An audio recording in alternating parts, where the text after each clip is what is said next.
चलिए आपका ये तीसरा क्वेश्चन, इसके पहले हम लोग 2 क्वेश्चन कर चुके हैं। ये आपका तीसरा क्वेश्चन है, मैग्नेट वाले चैप्टर का रीजनिंग क्वेश्चन, तीसरा रीजनिंग क्वेश्चन। तो यहाँ पर देखिए आपका क्वेश्चन है, यदि एक चुंबक को गर्म किया जाता है, यदि किसी चुंबक को हम लोग गर्म करते हैं तो उसके चुंबकीय गुण पे क्या प्रभाव पड़ता है। आपका ये क्वेश्चन है कि जब किसी चुंबक को, मैग्नेट को हम लोग गर्म करते हैं, हीट करते हैं उसको, तो उसके चुंबकीय गुण पर क्या प्रभाव पड़ता है। मतलब उसको वो जो आकर्षण या विकर्षण करने का क्षमता जो होता है चुंबक में, तो वो गुण उस पर क्या प्रभाव पड़ता है जब किसी चुंबक को हम लोग गर्म करते हैं। तो यहाँ पर देखिए इसका आंसर क्या होगा।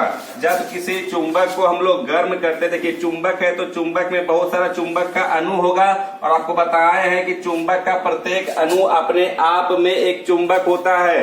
जैसे आपका ये चुंबक है, मैग्नेट है, तो मैग्नेट में आपका 2 ध्रुव होता है, चुंबक में 2 ध्रुव, एक उत्तरी ध्रुव एक दक्षिणी ध्रुव। तो आपका ये वाला अगर ये आपका है उत्तरी ध्रुव नॉर्थ पोल, और ये आपका है दक्षिणी ध्रुव साउथ पोल। तो यहाँ पर क्या होता है कि चुंबक का प्रत्येक अणु जो होता है, प्रत्येक मॉलिक्यूल्स जो होता है, वो अपने आप में एक चुंबक होता है।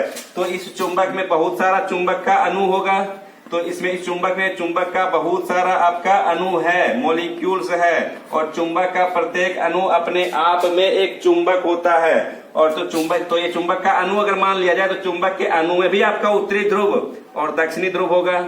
तो ये उत्तरी ध्रुव और ये दक्षिणी ध्रुव होगा, ये उत्तरी ध्रुव और ये दक्षिणी ध्रुव। चुंबक का प्रत्येक अणु जो है, प्रत्येक अणु में 2 ध्रुव होगा, उत्तरी ध्रुव और दक्षिणी ध्रुव होगा। और चुंबक का जितना भी अणु रहेगा, सारा अणु जो है वो एक दिशा में होता है। चुंबक का प्रत्येक अणु का उत्तरी ध्रुव एक दिशा में और दक्षिणी ध्रुव एक दिशा में होता है, तभी उस चुंबक में चुंबकीय गुण मौजूद रहता है। तो ये आपका चुंबक है। हम लोग पढ़े थे चुंबक का आणविक सिद्धांत, मॉलिक्यूलर थ्योरी ऑफ मैग्नेट। चुंबक के आणविक सिद्धांत से हम लोग जानते हैं कि चुंबक का प्रत्येक अणु जो होता है अपने आप में एक चुंबक होता है, और चुंबक में 2 ध्रुव होता है, उत्तरी ध्रुव और दक्षिणी ध्रुव, साउथ पोल और नॉर्थ पोल। तो चुंबक का जो अणु होगा, अणु में भी उत्तरी ध्रुव और दक्षिणी ध्रुव होता है। चुंबक के अणु में भी आपका उत्तरी ध्रुव और दक्षिणी ध्रुव होता है। तो यहाँ पर क्या होता है, चुंबक का आणविक सिद्धांत क्या कहता है कि चुंबक का प्रत्येक अणु अपने आप में एक चुंबक होता है, और चुंबक के अणु का, चुंबक के जितने भी अणु होते हैं सबका उत्तरी ध्रुव एक दिशा में, नॉर्थ पोल सेम डायरेक्शन में, और दक्षिणी ध्रुव आपका एक दिशा में होता है। अब देखिए यहाँ पर सब सारे अणु का उत्तरी ध्रुव एक दिशा में है, दक्षिणी ध्रुव एक दिशा में है।